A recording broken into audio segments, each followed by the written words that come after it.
everyone, welcome to Online Help Guide. Today in this video, I'm gonna give you a tutorial on creating stunning 3D AI images of Rose Day for free. So without any further ado, let's get started.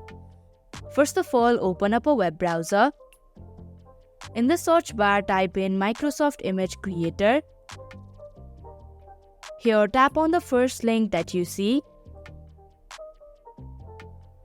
In the text box, type in the prompt that you have created.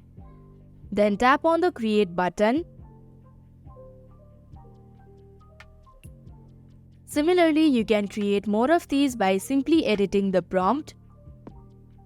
Then tap on the Create button once again. Now click on the image in order to preview it.